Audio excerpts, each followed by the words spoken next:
நாளிலே வாழ்த்துகிறேன். இந்த ஆன்லைனில் பார்க்கிற சகோதர சகோதரிகளை தேவன் ஆசீர்வதிப்பாராக. இன்றைக்கு தேவன் நமக்கு கொடுக்கிற மன்னாவை நாம் வாசிக்க கேட்கலாம். ஏசாயா தீர்க்க தரிசன புஸ்தகம் 43 அதிகாரம் 18-19 வசனம். ஏசாயா 43 அதிகாரம் 18-19. முந்தினவைகளை நினைக்க வேண்டாம், பூர்வமானவைகளை சிந்திக்க வேண்டாம். இதோ நான் புதிய காரியத்தை செய்கிறேன், இப்பொழுதே அது தோன்றும். ஹல்லேலூயா. பாருங்க, தேவன் இன்றைக்கு நமக்கு கொடுக்கிற ஒரு மன்னா என்னவென்றால், முந்தினவைகளை நினைக்க வேண்டாம். கையை உயர்த்தி ஆமென் சொல்லுங்களேன். பூர்வமானவைகளை சிந்திக்க வேண்டாம். இதோ நான் புதிய காரியங்களை செய்கிறேன், அது இப்பொழுதே தோன்றும். ஹல்லேலூயா, ஹல்லேலூயா. எத்தனை பேர் சந்தோஷமா இருக்கிறீங்க? பக்கத்தில் அன்பின் கரம் கொடுத்து நீங்க அன்பின் வாழ்த்தை சொல்லுங்க பார்க்கலாம். ஹல்லேலூயா. கர்த்தர் ஆசீர்வதிப்பாராக. எல்லா தலைக்கு மேலே கரம் தட்டினவர்களாய் பாருங்க, தேவன் இன்றைக்கு நமக்கு கொடுக்கிற ஒரு மன்னா, நான் புதிய காரியங்களை செய்கிற தேவன். எத்தனை பேர் ஆமென் சொல்றீங்க? உங்கள் வாழ்க்கையில் கர்த்தர் புதிய காரியங்களை செய்ய விரும்புகிறார். ஒரு புதிய ஆசீர்வாதமான நாட்களுக்குள்ளாக நீங்கள் வர, நீங்கள் பிரவேசிக்க தேவன் விரும்புகிறார். பாருங்க, தம்முடைய பிள்ளைகளுடைய வாழ்க்கை இருக்கிற வண்ணமாகவே இருக்கட்டும் என்று நினைக்கிறவர் தேவன் அல்ல. அவர் தம்முடைய பிள்ளைகளுடைய வாழ்க்கையில் ஒரு மாற்றத்தை ஏற்படுத்தணும் என்று விரும்புகிற ஒரு தேவன். எத்தனை பேர் ஆமென் சொல்றீங்க? இன்றைக்கு ஒரு புதிய மாற்றம் உங்களுடைய குடும்பத்துக்குள்ளாய், உங்களுடைய தொழில்களுக்குள்ளாய், உங்களுடைய ஜப ஆவிகளுக்குள்ளாய், உங்களுடைய ஐக்கியத்திற்குள்ளாய் கர்த்தர் சில புதிய காரியங்களை அவர் செய்ய விரும்புகிறார். எத்தனை பேர் அந்த ஆசீர்வாதத்தை பெற்றுக்கொள்ள இன்னைக்கு வந்திருக்கிறீங்க? பாருங்க, பழைய காரியங்கள் ஒழியும்படி, அதாவது உங்களுடைய வாழ்க்கையில் இருக்கிற சில தேவையில்லாத போராட்டங்கள், சில தேவையில்லாத மனஸ்தாபம், சில தேவையில்லாத கசப்புகள், இந்த பழைய காரியங்களை தேவன் உங்கள் வாழ்க்கையை விட்டு எடுத்து புதிய காரியத்தின் ஆசீர்வாதத்தின் நன்மையினால் உங்களை நிரப்ப விரும்புகிறார். எத்தனை பேர் ஆமென் சொல்ல விரும்புறீங்க? அவர் சமுத்திரத்திலேயே வழியை உண்டு பண்ணுகிற தேவனாம். அவர் தண்ணீர்களிலே பாதைகளை உண்டு பண்ணுகிற தேவனாம். நமக்கு விரோதமாக எழும்பும் சத்துருவை ஒரு திரி அணைகிறது போல அணைந்து போக பண்ணுகிற தேவன் என்று ஏசாயா தீர்க்க தரிசனத்தில் வேதம் சொல்லுகிறது. அன்பானவர்களே, அவர் உங்களை பார்த்து இன்றைக்கு சொல்லுகிறார், முந்தினவைகளை நினைக்காதே, பூர்வமானவைகளை சிந்திக்காதே. இதோ நான் உன்னுடைய தேவன், நான் புதிய காரியத்தை உன் வாழ்க்கையிலே செய்ய விரும்புகிறேன். அந்த புதிய காரியங்கள் இப்பொழுதே உங்களுக்கு தோன்றும். எத்தனை பேர் விசுவாசிக்கிறீங்க? புதிய ஆசீர்வாதமான சில கதவுகளை தேவன் இன்றைக்கு உங்கள் வாழ்க்கையிலே திறக்கப் போகிறார். அவர் வனாந்தரத்தில் வழியையும் அபாந்தர வெளிகளிலும் ஆறுகளையும் உண்டாக்குகிற தேவன். அவர் புதிய ஆசீர்வாதமான சில கதவுகளை இன்றைக்கு உங்கள் வாழ்க்கையிலே அவர் திறக்க போகிறதுனாலே நீங்கள் சம்பூரணமான ஒரு ஆசீர்வாதத்தை பெற்றுக்கொள்ளப் போகிறீர்கள். புதிய பாதைகள் உங்களுக்காய் தேவன் திறக்க போகிறார். புதிய வழிவாசல்களை தேவன் உங்களுக்காய் திறக்க போகிறார். ஹல்லேலூயா. 430 வருஷம் அடிமையாக இருந்த அந்த இஸ்ரவேல் புத்திரரை கர்த்தர் எகிப்திலிருந்து விடுதலை ஆக்கினது எதற்காக தெரியுமா? அவன் அப்படியே இருக்கட்டும் என்பதற்காக அல்ல, அவர்கள் வாழ்க்கையிலே புதிய காரியங்களை தேவன் செய்ய விரும்பினார். எத்தனை பேர் ஆமென் சொல்ல விரும்புறீங்க?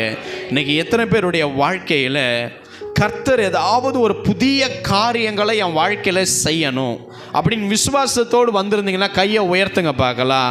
ஹல்லேலூயா. உங்களை பார்த்து தேவன் சொல்லுகிறார், இதோ நான் புதிய காரியங்களை உன் வாழ்க்கையில் செய்கிற தேவனாய் உன்னோடு கூட இருக்கிறேன் மகனே மகளே என்று தேவன் பேசுகிறார். பிறகு வேதம் சொல்லுகிறது, ஒருவன் கிறிஸ்துவுக்குள் இருந்தால் அவன் புது சிருஷ்டியா இருக்கிறானாம். அப்போ பழையவைகள் ஒழிந்து போயிடுமாம், எல்லாம் புதிதாகுமாம். ஹல்லேலூயா. ஒரு பாருங்க, ஒரு 10,000 ரூபாய்க்கு ஒரு பட்டு புடவை உங்கள் வீட்டில் இருக்குன்னு வைங்களேன். அது நீங்கள் பல வருஷமாக யூஸ் பண்ணாமல் அது ஓரமாக இருக்கும் என்றால் அது மேலே என்ன இருக்கும்? தூசி படிந்து இருக்கும். அப்போ வாங்கி கொடுத்தவங்க சொல்லுவோம், 10,000 ரூபாய்க்கு வாங்கினேன், இவ்வளவு அழுக்கா தூசியாக ஓரத்தில் தூங்கி கிடக்குதுன்னும் போது அந்த தூசியை தட்டிட்டு நீங்கள் யூஸ் பண்ணுவீங்களா, இல்லை தூசி இருக்குன்றதுக்காக அதை கொண்டு போய் குப்பையில் போட்டுருவீங்களா? அப்போது தேவன் அதே போல் சில பழமையான அந்த புதிதான அந்த ஆசீர்வாதத்தை ருசி பார்க்க முடியாதபடி இருக்கிற அந்த தூசிகள், அந்த காரியங்கள், அதையெல்லாம் தட்டி தேவன் அவை புதிதாய் மாற்ற விரும்புகிறார். அது கணவன் மனைவிக்குள் இருக்கிற உறவிலே ஒரு புதிய தன்மை, பிள்ளைகள் பெற்றோருக்குள் இருக்கிற ஒரு புதிய உறவின் அன்பு. ஹல்லேலூயா. உங்களுடைய வேலையிலே, உங்களுடைய படிப்பிலே, உங்களுடைய பிள்ளைகள் வாழ்க்கையில், திருமண காரியங்களிலே எல்லாவற்றிலும் அந்த பழைய நிலையை மாற்றி அதிலே புதிய காரியங்களை செய்து உங்களை ஆசீர்வதிக்க விரும்புகிற தேவன். பழைய காரியங்கள், பிரச்சனைகள், போராட்டங்கள் இதெல்லாம் கர்த்தர் உங்களுக்கு அதை முடிவுக்கு கொண்டு வந்து புதிய ஆசீர்வாதமான வாசல்களை திறக்க விரும்புகிறார். எத்தனை பேர் வாழ்க்கையில், என் வாழ்க்கையில் புதிய வழிவாசலை கர்த்தர் திறக்கணும், எத்தனை பேர் விசுவாசிக்கிறீங்க? அவெல்லாம் கையை உயர்த்தி, தேவனே என் வாழ்க்கையில் புதிய வழிவாசல்களை திறந்து எனக்கு கொடுங்க ஆண்டவரே சொல்லுங்க பார்க்கலாம். ஹல்லேலூயா. எத்தனை பேருக்கு நம்பிக்கை இருக்கு? தேவன் எனக்கு வழிவாசலை திறப்பார். ஹல்லேலூயா. பாருங்க, தேவன் உங்க வாழ்க்கையில பூட்டப்பட்டிருக்கிற சில தாழ்பாள்கள் அது இருக்கிறது அன்பானவர்களே. அதை குறித்து தான் தேவன் என்னோடு கூட தரிசனமாய் பேசினார்.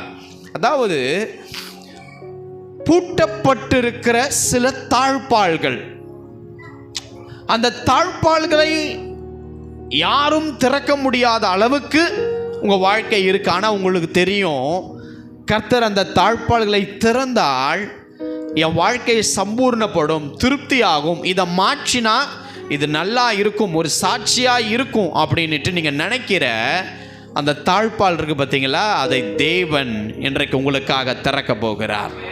நீங்கள் உட்பிரவேசிக்க போகிறீங்க. ஹல்லேலூயா. புதிய காரியத்தின் ஆசீர்வாதத்தை நீங்கள் பெற்றுக்கொள்ள போகிறீங்க. பழையவைகள் ஒழியும். பூர்வமானதை சிந்திக்காதீங்க, முந்தி நடந்த காரியத்தை யோசிக்காதீங்க. அவர் பெரிய காரியங்களை உங்கள் வாழ்க்கையிலே செய்ய போகிறார். இன்று அந்த எல்லா தாழ்பாள்களையும் அவருடைய பிரசன்னம் நீக்கும் பொழுது நீங்கள் உட்பிரவேசிக்க போகிறீர்கள். உங்கள் கண்கள் அவர் மகிமையை காணும். எத்தனை பேர் ஆமென் சொல்றீங்க? ஹல்லேலூயா. எந்த கதவுகள் திறக்கப்படாமல் இருக்கிறதோ இன்றைக்கு அந்த தாழ்பாள்களை தேவன் திறப்பார். எந்த வாசல் அடைக்கப்பட்டிருக்கிறதோ தேவன் அந்த வழியின் வாசலை திறப்பார். அந்த தாழ்பாள்களை திறந்து அதே கண்ணீரோடு நீங்கள் உள்ளே வரப்போகிறதல்ல, அதே ஒரு வியாகுலத்தோடு நீங்கள் உட்பிரவேசிக்க போகிறதல்ல. நீங்கள் உட்பிரவேசித்த உடனே அங்கே இருக்கிற அந்த தேவனுடைய ஆசீர்வாதத்தினுடைய மகிமை உங்களை சந்தோஷப்படுத்த போகிறது, உங்களை மகிழப்படுத்த போகிறது, உங்களை திருப்தி அளிக்க போகிறது. இயேசுவின் நாமத்தில் சொல்றேன், புதிய துவக்கத்தை இன்றைக்கு கர்த்தர் உங்க வாழ்க்கையில கட்டளையிட போகிறார். புதிய ஆரம்பத்தை, புதிய எல்லையின் விஸ்தாரத்தை கர்த்தர் உங்க வாழ்க்கையில கொண்டு வந்து உங்களை கனப்படுத்த போகிறார். எத்தனை பேர் விசுவாசிக்கிறீங்க? ஹல்லேலூயா. அவர் பெரிய தேவன். அப்ப அவர் செய்தால் அந்த கிரியைகளும் அவ்வண்ணமாய் பெரியவைகளால் தான் இருக்கும். பழையவைகள் ஒழியும். பக்கத்துல திரும்பி முந்தினவைகளை நினைக்காதே, பூர்வமானதை சிந்திக்காத. உன் வாழ்க்கையில் கர்த்தர் புதிய அத்தியாயத்தை அவர் துவங்க போகிறார். பக்கத்தில் திரும்பி சொல்லுங்க அன்பானவர்களே, ஹல்லேலூயா. இயேசுவின் நாமத்தினாலே நான் சொல்றேன், உங்க குடும்பத்தில் சில புதிய வாசல்களை தேவன் வருகிற நாட்களில் திறப்பதை நீங்க பிரத்யட்சமா பார்ப்பீங்க. ஹல்லேலூயா. உங்களுடைய பிசினஸ்ல, உங்களுடைய வேலையில், உங்களுடைய தொழில, உங்க பிள்ளைகள படிப்புல, எதிர்காலத்தில் எல்லாவற்றிலும் ஒரு புதிய காரியம். அதே பர்சன் பட் புதிய வழிவாசல்களை தேவன் திறந்திருக்கிறத பார்ப்பீங்க.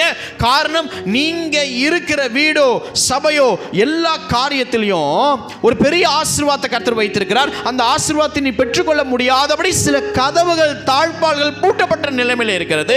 ஆனால் தேவன் இன்றைக்கு அந்த தாழ்பால்களை திறக்கும் பொழுது நீ நிற்கிற, சுற்றி இருக்கிற அந்த பிரசனத்தின் ஆசீர்வாதத்தை நீ உணர்ந்து கொள்ள முடியாமல் இருந்தாலும் அந்த தாழ்பால்கள் அவிழ்க்கும் பொழுது கர்த்தர் உன்னை உட்பிரவேசிக்கும் பொழுது நீ மகிழும்படியான கனத்தை இறைவன் உனக்கு தருவார். உன்னுடைய பாடுள்ள நாட்களுக்கு, அந்த அழுத கண்ணீரின் நாட்களுக்கு ஒரு பெரிய பலனாக, சந்தோஷப்படுத்தும் விதமாக அந்த புதிய காரியங்கள் தோன்றும் பொழுது உங்களுக்கு புரிய வரும். தேவன் உங்களுக்கு வழிவாசலை திறக்க போகிறார். ஹல்லேலூயா. தேவன் சொல்லுகிறார், பயப்படாதே, நான் உன்னோடு கூட இருக்கிறேன். நான் உன் சந்ததியை கிழக்கிலிருந்து வர பண்ணி மேற்கிலும் இருந்து அதை கூட்டி சேர்ப்பேன் என்று கர்த்தர் சொல்லுகிறார். நீ என் பார்வைக்கு அருமையானபடியினால் கனம் பெற்றாய், நானும் உன்னை சிநேகிக்கிறேன் என்று கர்த்தர் சொல்லுகிறார். நான் புதிய மகிமையான ஆசீர்வாதங்களை நான் தருகிற தேவன். அதை நீ பெற்றுக்கொள்ள போகிறாய். அதை பெற்று நீ மகிழ்ந்திரு என்று கர்த்தர் சொல்லுகிறார். நான் சொல்றேங்க, அந்த புதிய காரியம் அது எப்படி இருக்கும் அப்படின்னா, அந்த புதிய காரியத்தினுடைய மகிமை இந்த பழைய போராட்டத்தின் நாட்களுக்கு கிடைத்த ஒரு வெகுமதி என்று கர்த்தர் சொல்லுகிறார். ஹல்லேலூயா.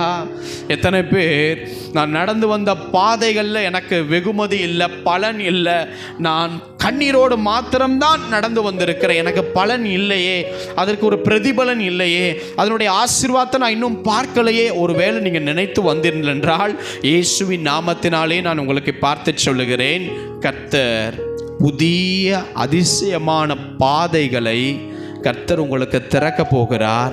நீங்கள் ஆச்சரியப்படுவீர்கள். அல்லேலூயா. நான் சொல்றேன், இந்த கணம் நீங்கள் தேடி போக மாட்டீங்க. இந்த கணம் உங்களை, நீங்கள் இருக்கிற இடத்தை தேடி இந்த கணத்தை கர்த்தர் கொண்டு வந்து கொண்டிருக்கிறார். எத்தனை பேர் விசுவாசிக்கிறீங்க?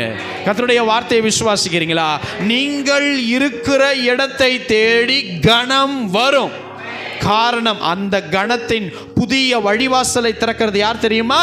உன்னுடைய சொந்த ஞானம் அல்ல, தேவனுடைய மகா பெரிய கிருபை. அந்த கிருபை புதிய வழியின் வாசல்களை உங்களுக்காய் தேவன் திறக்க போகிறார். ஹல்லேலூயா.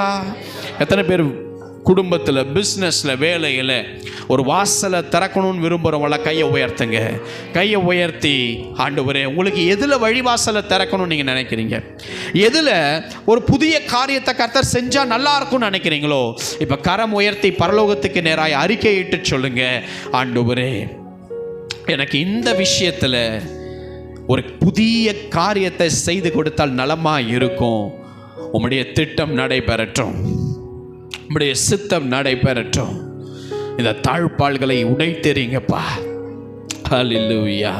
எத்தனை பேர் உண்மையா சொன்னீங்களோ, இயேசுவின் நாமத்தினாலே சொல்றேன், கர்த்தர் உங்களை கனப்படுத்துவார். கர்த்தர் உங்கள் தலையை உயர்த்துவார். கர்த்தர் உங்கள் நிலைமையை மாற்றி மேன்மைப்படுத்துவார். அந்த புதிய காரியம் நீங்கள் கிரகிக்க கூடாத ஒரு பெரிய ஆசீர்வாதமாய் அமைய போகிறது. எத்தனை பேர் விசுவாசிக்கிறீங்க? ஆமென். ஓபேத்ஏதோமுடைய வீட்டில் பாருங்க, கர்த்தர் அவங்க வீட்டாரை ஆசீர்வதிக்கும் போது அதே மனைவி, அதே பிள்ளைங்க, அதே மிருக ஜீவன், அதே வீடு. ஆனால் அந்த ஆசீர்வாதத்தை, ஒரு பெரிய மாற்றம் அவர் குடும்பத்தில் நடந்ததை ஓபேத்ஏதோம் அவர்கள் கண்டார்கள். அன்பானவர்களே, ஒரு பெரிய மாற்றம். அதே குடும்பம், அதே தெரு, அதே பகுதி, அதே வீடு, அதே வேலை, அதே செக்யூரிட்டி அவர் இருக்கிறார்.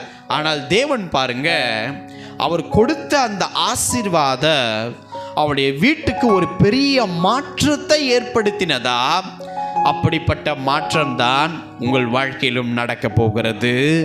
தோல்வி வாழ்க்கையாக இருந்த யாபேசனுடைய வாழ்க்கையிலும் அதே தாய், அதே சகோதரர்கள், அதே நிலைமை, அதே அடைக்கப்பட்ட வாசல்.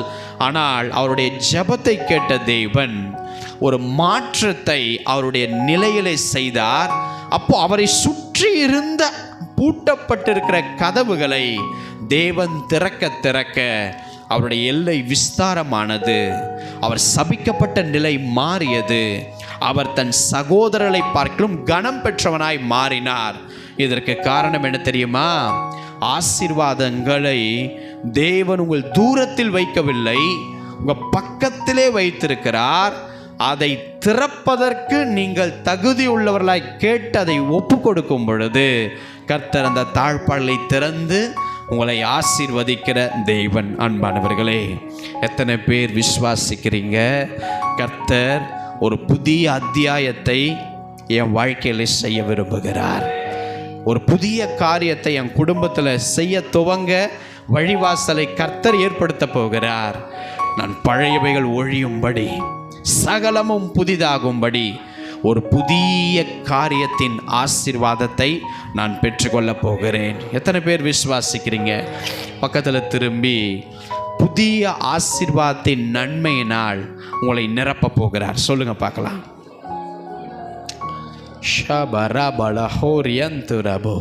நம்ம வாசிக்க கேட்கலாம். ஆதியாகமத்தின் புஸ்தகம் 41ஆம் அதிகாரம் 14ஆம் வசனம். ஆதியாகமம் 41:14. அப்பொழுது பார்வோன் யோசேப்பை அழைப்பித்தான். அவனை தீவிரமாய் காவல் கிடங்கிலிருந்து கொண்டு வந்தார்கள். அவன் சவரம் பண்ணி கொண்டு வேறு வஸ்திரம் தரித்து பார்வோனிடத்தில் வந்தான். பாருங்க, பார்வோன் ஒரு எகிப்தின் ராஜா ஒருத்தரை பார்க்க விரும்புகிறார். அன்பானவர்களே, நல்லா கவனித்துக் கொள்ளுங்க. இதற்குள்ளாக தேவன் உங்கள் வாழ்க்கையில செய்ய போகிற சில தீர்க்க தரிசனமான காரியங்கள் இருக்கிறது. அதை நீங்கள் விட்டு விலகாமல் தயவு செய்து தெளிவாய் கேளுங்கள்.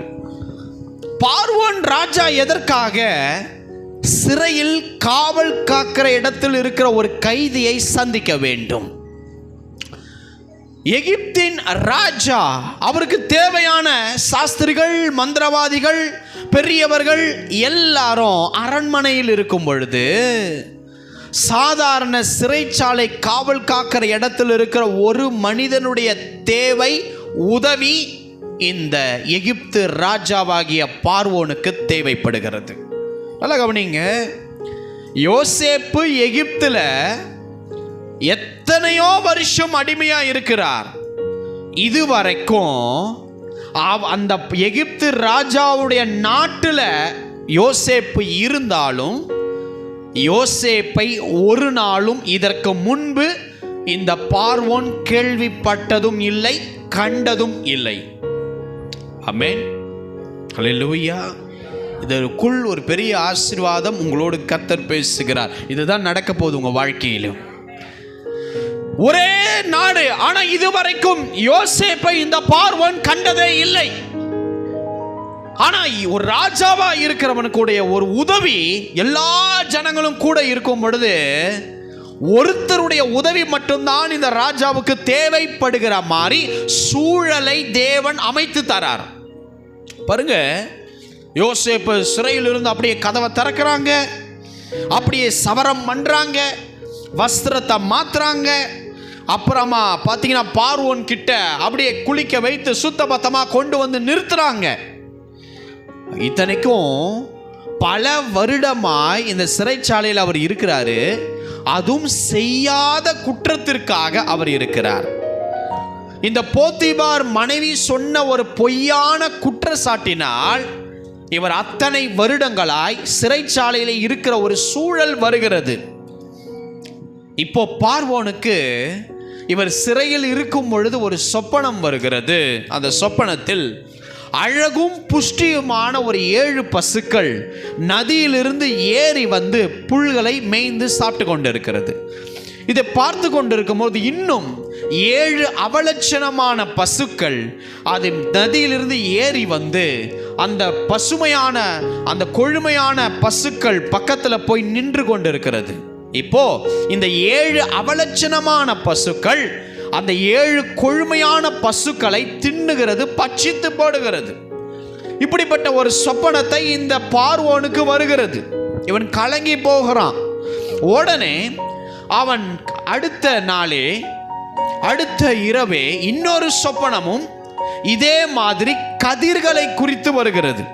இப்போ அவனுக்கு ஒன்று புரியுது, ஏதோ என்னுடைய தேசத்துல நடக்க போகுது, ஆனா என்ன நடக்க போகுதுன்னு எனக்கு தெரியல. ஏதோ ஒரு விதமான காரியம் நடக்க போகுது, அது என்ன நடக்க போகுதுன்னு புரியலையே. கடவுள் ஏதோ ஒன்று சொல்ல வராரே, எனக்கு அது விளங்கலையே அப்படின்ட்டு அவருடைய மன நிம்மதி போகும்படி கர்த்தர் கிரியை செய்தார். பாருங்க, காலமே இந்த பார்வோன் தன் அரண்மனையில் இருக்கிற எல்லா மந்திரவாதிகளையும் கூப்பிடுறான், எல்லா சாஸ்திரிகளையும் கூப்பிடுறான். தான் கண்ட அந்த 2 சொப்பனத்திற்கும் அர்த்தம் சொல்லும்படியாய் அவன் கேட்கிறான். அங்கே இருக்கிற ஒருத்தருக்கும் புரியவில்லை. இந்த 7 பசுக்களை குறித்தும் இந்த 7 அவலட்சணமான பசுக்களை குறித்தும் கதிர்களை குறித்தும் அவர்களுக்கு விளக்கம் சொல்ல தெரியவில்லை. இப்ப பாருங்க, இப்போ சரியான நேரத்தில் ஒரு சம்பவம் நடக்குது. இந்த ராஜாவுக்கு நிறைய பணிவிடைக்காரர்கள் இருப்பாங்க, அதிலும் பணிவிடை செய்கிற தலைவர்கள் இருப்பாங்க. உதாரணத்துக்கு ஒரு ராஜா சாப்பாடு சாப்பிட்றார் அப்படின்னா அந்த டீமுக்கு ஒரு தலைவர் இருப்பார். அவர்தான் இந்த ராஜாவுக்கு பார்த்து பார்த்து சமையல் செய்யணும். இன்னொரு டீம்ல ராஜாவுக்கு திராட்சை ரசத்தை அந்த தங்க கோப்பையில ஊத்தி கொடுக்கிற ஒரு கவர்மெண்ட் போஸ்ட் அந்த டேஸ்ல இருந்தது. அப்போ அதுக்கு பேர் பானபாத்திரர்கள். அப்படியாய் அவர்கள் அந்த திராட்சை ரசத்தை ஊற்றி கொடுக்கும் பொழுது இந்த ராஜா சாப்பிடும்படி ஒரு உயர்ந்த வேலையாய் இந்த பானபாத்திரக்காரருக்கு தலைவன், சமயக்காரருக்கு அதுல ஒரு தலைவன் என்று சொல்லி நிறைய தலைவர்கள் அந்த இடத்துல அரண்மனையிலே இருக்கிறாங்க. இப்போ யாருக்குமே சொல்ல தெரியலன்னும் போது ஒரு குழப்பம், சஞ்சலம், ஒரு விதமான ஒரு டிஸ்கஷன் அந்த அரண்மனையில் நடக்கும் போது இப்போ ராஜாவுக்கு பக்கத்தில் இருக்கிறவன் ஞாபகம் வருது. ஐயோ ராஜாவே, நான் செஞ்ச தப்பு குற்றம் இப்போதான் எனக்கு நினைவில் வருது, என்னை மன்னிச்சுக்கோங்க. நான் ஒன்று சொல்கிறேன், கொஞ்ச நாட்கள் மாதங்களுக்கு முன்னாடி என்னையும் சமையல் செய்கிற தலைவனையும் கொண்டு போய் நீங்கள் கோவப்பட்டு சிறைச்சாலையில் கொண்டு போய் போட்டிங்களே, அப்போ போடும்போது எங்க 2 பேருக்கும் ஒரே ராத்திரியில வித்தியாச கனவு வந்துச்சு. அது எங்களுக்கு தெரியல. ஆனா அந்த இடத்துல ஒரு எபிரேய மனுஷன் ஒருத்தர் இருந்தா, அவங்கிட்ட போய் நாங்கள் கண்ட அந்த கனவு வெவ்வேறா இருந்தாலும் ஒரே ராத்திரியில வந்தனாலோ அவர்கிட்ட போய் சொன்னோம். அவன் ஒரு சரியான விளக்கத்தை 2 பேருக்குமே கொடுத்தா மாதிரியே என்ன திரும்ப இந்த வேலையில் நீங்கள் வைப்பீங்க சொன்ன அந்த தரிசனத்தின்படி திரும்பவும் நீங்கள் என்னை கொண்டு வந்து இந்த வேலையில் நிறுத்தினீங்க.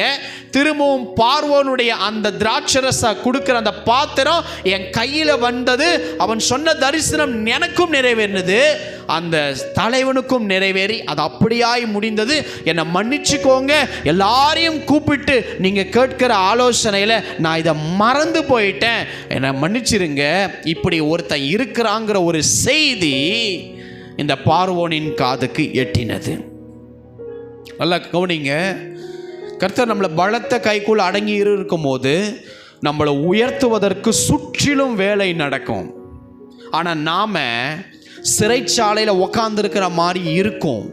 ஆனால் தேவன் ஒரு பெரிய ஆசீர்வாதத்தின் புதிய காரியத்தை உங்கள் வாழ்க்கையில் அவர் செய்ய விரும்புகிறார், செய்ய போகிறார், செய்து கொண்டு இருக்கிறார். எத்தனை பேர் ஆமேன்னு சொல்கிறீங்க? பாருங்க, இப்போ இந்த சிறைச்சாலையிலிருந்து யோசேப்பை அப்படியே கதவை தள்ளி அவனை குளிப்பாட்டி வேற வஸ்திரம் கொடுத்து அவரை சவரம் பண்ணி அவரை பார்வோன் ராஜா கிட்ட கொண்டு வந்து நிறுத்துறாங்க. அதற்கு முதலாய் இந்த யோசேப்பு பார்வோனை பார்க்கிறார், இந்த பார்வோன் யோசேப்பை பார்க்கிறார். தான் கண்ட சொப்பனத்தை அவர் சொல்லுகிறார். உடனே யோசேப்பு அந்த சொப்பனத்திற்குரிய அர்த்தத்தை சொன்னார். எனக்கு அன்பானவர்களே, நல்லா கவனிங்க. இந்த அர்த்தத்தை சொல்லும் பொழுது யார் வேணாலும் ஒரு அர்த்தத்தை சொல்லலாம். ஆமென். சும்மா வாய்க்கு வந்ததை கூட சொல்லி விட்டுருக்கலாம். ஆனால் யோசேப்பு சொன்ன ஒரு அர்த்தம் அவருடைய கேள்விக்கான ஒரு பதில் என்கிற ஒரு தீர்மானத்தை தேவன் பார்வோன் இருதயத்தில் வைக்கிறார். இப்போ பாருங்க, இந்த பார்வோன் இதை கேட்டுட்டு ஒரு ஆலோசனை பண்ணி அவர் சொல்றாரு, உன்னை போல ஒரு விவேகம் ஞானம் உள்ள ஒருத்தன் இந்த எகிப்தில் இல்லை, எனவே நீ என் அரண்மனைக்கு அதிகாரி ஆயிடு. உன்னை சிறையில் இருக்கிற உன் மேலே என்ன குற்றம் போட்டிருக்கிறாங்க அதை பார்வோன் கேட்கல. உன் மேலே எந்த பெண் வழக்கு கொடுத்துருக்கு அதை பார்வோன் கேட்கல. உன்னுடைய சிறை இருப்பு இனி சிறைச்சாலையில் வேண்டாம்பா, நீ இனிமேல் இந்த எகிப்துக்கே நான் உன்னை அதிகாரியாக மாத்துறேன். உன் மேலே என்ன தப்பு போட்டிருந்தாலும் நீ சொல்லுகிற இது தேவன் உன்னோடு இல்லை என்றால் இப்படிப்பட்ட காரியம் உனக்கு வெளிப்பாடு கிடைக்காதுன்னு சொல்லி அந்த எகிப்து முழுவதற்கும் இந்த யோசேப்பை இந்த பார்வோன் அதிகாரியாய் மாற்றுகிறார். நல்லா கவனிங்க, சிறைச்சாலையில் இருந்த யோசேப்புக்கு தேவன் பாருங்க தாழ்பாள்களை திறந்தார். ஆமென். பாருங்க, எகிப்தில் வழிவாசலை திறக்கிறத குறித்து தேவன் பேசல. உங்களுக்கு திறந்த வாசலை திறக்கிறன் தேவன் பேசல. உங்களை சுற்றிலும் ஒரு ஆசீர்வாதத்தை தேவன் பக்கத்திலே வைத்திருக்கிறார். அதன் தாழ்பாள்களை அவிழ்க்கும் பொழுதுதான் அந்த ஆசீர்வாதத்தை நீங்கள் பெற்றுக்கொள்ள முடியும். அந்த ஆசீர்வாதத்தை நீங்கள் பக்கத்தில் இருந்து கண்டே இருக்க மாட்டீங்க. ஆமென். இந்த பார்வோன் யோசேப்பை கண்டதில்லை. இந்த யோசேப்பு பார்வோனை இதற்கு முன்பதாய் பார்த்ததில்லை. ஆனால் எகிப்து தேசத்திலேயே பல வருஷம் சிறையில் இருந்தாலும் ஒரு நாள் வந்தது அவர்கள் இருவரும் சந்திக்கும்படி. தேவன் பாருங்க, சிறைச்சாலையில் இருந்த காவல் காக்கிற இடம். இன்னைக்கு நீங்க ஜெயிலுக்கு போனீங்கன்னா சிறையில் எத்தனையோ கைதிகள் வச்சிருப்பாங்க. காவல் காக்கிற இடம் என்ன தெரியுமா? அது ஒரு கொடிய தண்டனை. அதாவது ஒரு கைதியை உள்ள போட்டு அவங்க எழுந்து சரியா நிற்க முடியாத அளவுக்கு ஹைட்ல ஒரு சிறையை கொடுப்பாங்க. லெஃப்ட்டும் ரைட்டும் பார்த்தீங்கன்னா அதிக ஸ்பேஸ் இருக்காது. என்னன்னா, அந்த கைதிக்கு முன்னாடி ஒரு 2 இன்ஸ்பெக்டர் உட்காந்துட்டு அந்த கைதியை வாட்ச் பண்ணிக்கிட்டே இருக்கணும். இதுதான் காவல் காக்கிற இடத்துல இருக்கிற கைதிகள். அந்த கைதி திரும்பினாலும் இவங்க பார்ப்பாங்க, அப்படி திரும்பினாலும் பார்ப்பாங்க. ஒரு பிரைவேசி இருக்காது. மற்ற கைதி போல சிறையில் இந்த காவல் காக்கிற இடத்துல இருக்கிறவங்களால இருக்க முடியாது. கொடிய தண்டனை, கொடிய பாவம், கொடிய அக்கிரமம் செய்தவர்களுக்கு இந்த தண்டனையை சிறைச்சாலையில் கொடுப்பாங்க. அது இன்னமும் இருக்கிறது. அப்போ ஒண்ணுமே பண்ணாத தப்புக்கு சிறைச்சாலையில் வைத்தா கூட பரவாயில்ல, சிறைச்சாலையிலையும் காவல் காக்கிற இடத்துல கொண்டு போய் வைக்கிற அளவுக்கு யோசேப்பின் நிலைமை இருந்தது அன்பானவர்களே. ஆனால் கர்த்தர் ஒரு நாள், தேவன் முன்குறித்த வைத்திருந்த அந்த ஒரு நாள் வந்தது. சிறைச்சாலையினுடைய கதவினுடைய தாழ்பாள்களை தேவன் திறந்தார். ஹல்லேலூயா. பழைய காரியத்தின் அடிமைத்தனத்தை இந்த யோசேப்பு அதற்கப்புறம் பார்க்கவே இல்லை. ஆமென். இந்த பழைய பாடு நிறைந்த அந்த நாட்களின், கண்ணீரின் நாட்கள், போடப்பட்ட அவதூறின் நாட்கள், பொய் குற்றச்சாட்டின் நாட்களை அதோடு இந்த யோசேப்புடைய வாழ்க்கையில வரவே இல்லை அன்பானவர்களே. தேவன் புதிய காரியத்தை யோசேப்பிற்கு செய்தார். பாருங்க, பார்வோன் போட்டிருந்த அந்த முத்திரை மோதிரம் சிறையில் இருந்த ஒரு கைதியாக இருந்த யோசேப்பினுடைய கைகளிலே வந்தது அன்பானவர்களே. அந்த பார்வோன் உடுத்தியிருந்த மெல்லிய வஸ்திரத்தை இந்த யோசேப்பின் மேல் போட்டாங்க. சரப்பணியை கொண்டு வந்து யோசேப்பு மேலே போட்டாங்க. பார்வோனுடைய 2வது ரதத்தின் மேலே யோசேப்பை ஏற்றினாங்க. எகிப்து முழுவதற்கும் ஒரு பிரைம் மினிஸ்டராக தேவன் யோசேப்பை அதிகாரியாய் உயர்த்தினார். கொஞ்சம் யோசித்து பாருங்க. கண்ணீர் நிறைந்த போராட்டமான வாழ்க்கையில் ஒருத்தர் உதவியும் இல்லாமல் தேவன் புதிய அத்தியாயத்தை யோசேப்புக்கு துவங்கி வைத்தார். அதோடு அவர் சிறையிருப்பை முழுவதும் தேவன் மாற்றினார். அதோடு அவர் சிறைச்சாலையை பார்க்கல. அதோடு அவர் மேலே அவதூறை எவனும் போடுவதற்கு தேவன் விடலை. அதோடு அவர் கண்ணீரில் இருக்கணும் என்பது தேவனுடைய சித்தமாக இல்லை, தேவன் முழுவதும் மாற்றினார். இன்னைக்கு ஒருவேளை தேவன் உங்களோடு கூட பேசி கொண்டிருக்கலாம். யோசேப்பை போல தேவனை தேடி வாக்குத்தத்தத்தை பெற்று வெளிச்சத்தில் நடக்காம இருள அழுது கொண்டு நடக்கிற ஒரு சூழ்நிலையில் இன்றைக்கு நீங்கள் நிற்கிறீர்களா? தேவன் கொடுத்த வாக்குத்தத்தத்திற்கு மாறாக உங்க வாழ்க்கையில இன்னைக்கு நடந்து கொண்டு இருக்கிறதா? தேவன் உங்களோடு கூட இருந்தா இதெல்லாம் நடக்குமான்னு கேட்ட கிதியோனை போல உங்க வாழ்க்கை இன்னைக்கு இருக்கிறதா? நான் சொல்லட்டுமா? சிறைக்குள் இருக்கிற உங்களை பார்த்து கர்த்தர் சொல்லுகிறார், நான் தாழ்பாள்களை உடைக்கிற தேவன், நான் சிறையிருப்பை மாற்றுகிற தேவன். ஹல்லேலூயா, ஹல்லேலூயா. நான் புதிய காரியத்தை உன் வாழ்க்கையில செய்கிற தேவன். தேவன் உங்களுடைய தாழ்பாள்களை உடைத்து உங்களை வெளியே கொண்டு வந்து, யார் எந்த கணம் இருக்கு உங்க பக்கத்துல தெரியலையோ, ஆனால் அதே இடத்துல உங்களை கர்த்தர் கனப்படுத்த போகிறார். கர்த்தர் உங்களை உயர்த்துவார், கர்த்தர் உங்களை மேன்மைப்படுத்துவார். உங்கள் சிறையிருப்பு மாறும். உங்களுடைய அழுக்கு படிந்த உங்களுடைய கரங்களிலே தேவனுடைய முத்திரை மோதிரம் ஆசீர்வாதம் வரும். சரப்பணியின் ஆசீர்வாதம் வரும். ரதத்தின் மேல் ஏறுகிற நன்மையின் ஆசீர்வாதம் வரும். எப்ப தெரியுமா? இன்றைக்கு தேவன் அதை உங்கள் வாழ்க்கையில மாற்ற போகிறார். ஹல்லேலூயா.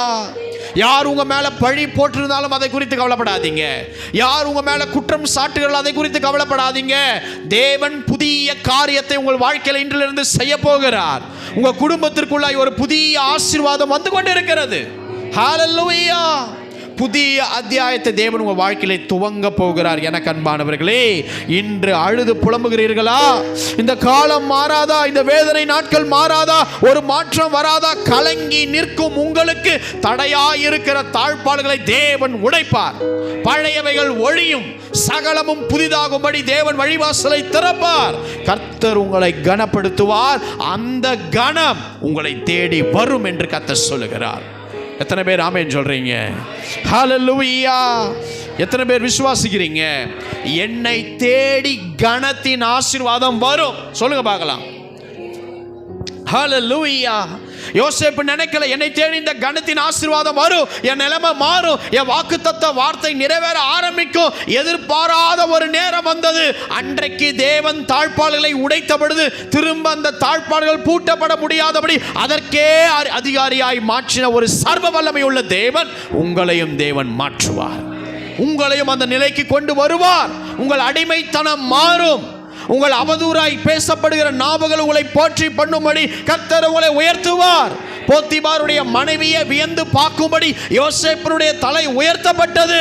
அன்னைக்கு ஒருவேளை யோசேப்பு சொல்லி இருக்கலாம், இல்ல அவளோடு நான் சயனிக்கவில்லை, அவளோடு நான் தவறான காரியத்தை செய்யல, எவ்வளவோ கத்தி இருக்கலாம், சிறைச்சாலைக்குள் கேட்கல. ஆனால் அரண்மனையில எல்லாரும் பார்க்கும் வண்ணமாய் தேவன் உயர்த்தும் பொழுது எல்லாருக்கும் புரிய வந்தது, நிச்சயமாய் யோசேப்பு அந்த பாவம் செய்யவில்லை என்று தேவன் சகல எகிப்திற்கு முன்பதாய் நிரூபித்தார். எத்தனை பேர் ஆமென் சொல்றீங்க? கர்த்தர் நிரூபிப்பார். ஹல்லேலூயா. அவருடைய வார்த்தையை பற்றி கொண்டு விசுவாசத்தோடு சிறைச்சாலையில் உட்கார்ந்து இருக்கிறீங்களா? தேவன் கதவுகளை திறப்பாருங்க, உங்களுக்கு வழிவாசலை திறப்பார். பேதுருவை அவ கொண்டு போய் சிறையில் போட்ட பொழுது வசனம் அழகா சொல்லுது, தேவதூதனை அனுப்பி விழாவில் தட்டி எழுந்துரு, உன்னுடைய ட்ரெஸ்ஸை நீ போட்டுக்கோ, பாதரட்சியை போட்டுக்கோன்னு சொல்லி என் பின்னாடி வான்னு சொல்லும் போது வேதம் அழகாய் சொல்லுகிறது, காவல் காக்கிற அந்த முதல் இடத்திலிருந்து அழகாய் தாண்டி வந்தாங்களாம். ரெண்டாவது காவல் காக்கிற இடத்திலிருந்து தாண்டி வந்தாங்களாம். மூணாவது தான் இரும்பு கதனுடைய தாழ்பாள்களை திறந்து வெளியே கொண்டு வந்தாராம். தேவன் அப்படியாய் கதவை உங்களுக்கும் திறப்பார். திறந்து விட்டார். விசுவாசிக்கிறவங்க தலைக்கு மேலே பலமாய். ஹல்லேலூயா, ஹல்லேலூயா. தேவன் உங்களை கனப்படுத்துவார். பக்கத்தில் திரும்பி சொல்லுங்களேன். கர்த்தர் உங்கள் வேதம் சொல்லுகிறதுங்க, இந்த தாழ்பாளை குறித்து வேதம் என்ன சொல்லுதுன்னா, கர்த்தர் உன் வாசல்களின் தாழ்பாள்களை பலப்படுத்தி உன்னிடத்தில் இருக்கிற பிள்ளைகளை ஆசீர்வதிப்பாராம். அப்போ அது புதிய வாசலை குறிக்கிறது, புதிய பாதையை குறிக்கிறது, புதிய இருக்கிற இடத்திலேயே வரப்போகிற மேன்மையை குறிக்கிறது, புதிய உயர்வுகளை அது குறிக்கிறது, புதிய கணத்தை அது குறிக்கிறது. கர்த்தர் அப்படிப்பட்ட ஆசீர்வாதத்தை உங்களுக்கு தரப்போகிறார். தேவன் சொல்லுகிறார், உன்னை பேர் சொல்லி அழைத்திருக்கிற இஸ்ரவேலின் தேவனாகிய கர்த்தர் நானே என்று நீ அறியும்படி அவர் உனக்காக வெண்கல கதவுகளை உடைப்பார். அவர் உனக்காக இரும்பு தாழ்பால்களை முறிப்பார். அவர் உனக்காக அந்தகாரத்தில் இருக்கிற பொக்கிஷங்களையும் ஒளிபீடத்தில் இருக்கிற புதையல்களையும் உனக்கு தேவன் தருவார். காரணம், நானே உனக்கு புதிய காரியத்தை செய்கிற தேவன், வேறொருவரும் இல்லை. எத்தனை பேர் ஆமென் சொல்றீங்க? அவர்தான் என்னை உயர்த்துகிற தேவன். கரம் உயர்த்தி சொல்லுங்க பார்க்கலாம். வேற ஒருத்தரும் கிடையாது. அவர்தான் என் வாழ்க்கையில புதிய காரியத்தை செய்ய போகிறவர். வேற ஒருத்தரும் கிடையாது. அவர்தான் என் சரீரத்திலே புதிய சுகத்தை கொடுக்க போகிறவர். வேறொருவரும் கிடையாது. அவர்தான் நிற்கிற காரியங்களை, தடைகளை உடைத்து என்னை ஆசீர்வதிக்க போகிறவர். வேறொருவரும் கிடையாது.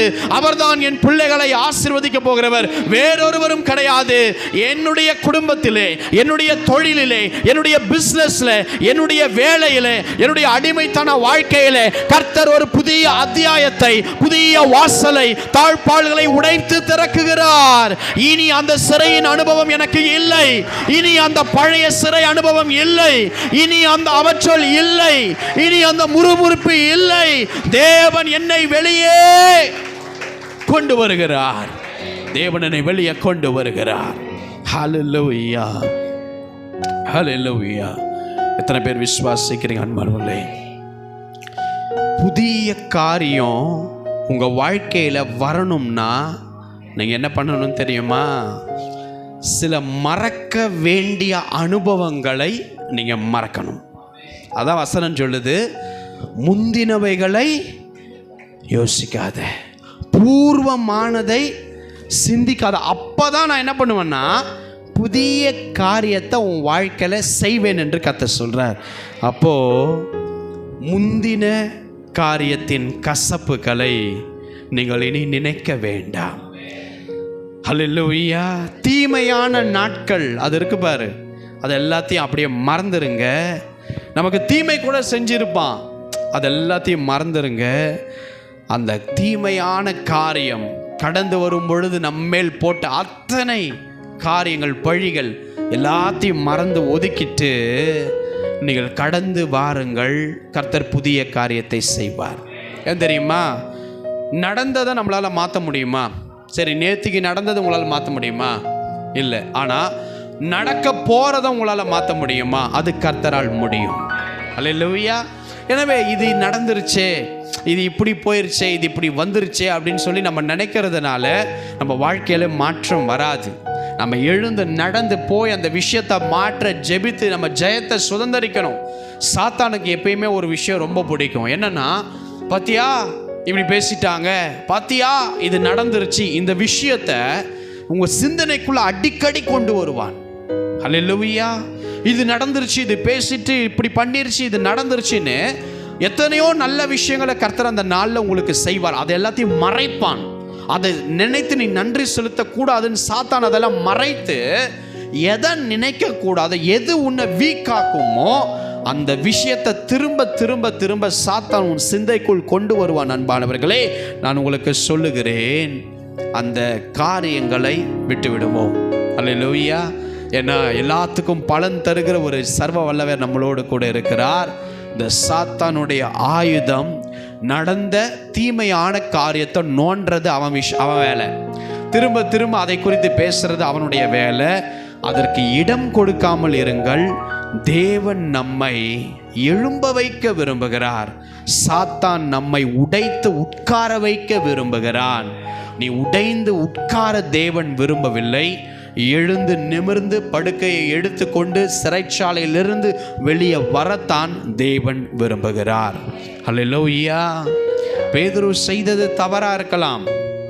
ஆனா சத்துரு ஒவ்வொரு நேரமும் நீ அவரை இப்படியாய் அவரை குறித்து நீ முறுமுறுத்திட்டியே, சபிச்சிட்டியே, அவர் யாருன்னு தெரியாம மறுதளிச்சிட்டியே, எத்தனையோ காரியத்தை சாத்தான் அவன் சிந்தைக்குள் கொண்டு வர வர வர வர அவர் அப்படியே ஊழியத்தை விட்டுட்டு திரும்பியும் வலையம் கொண்டு போய் கடலுக்கு அருகே போறார் அன்பானவர்களே.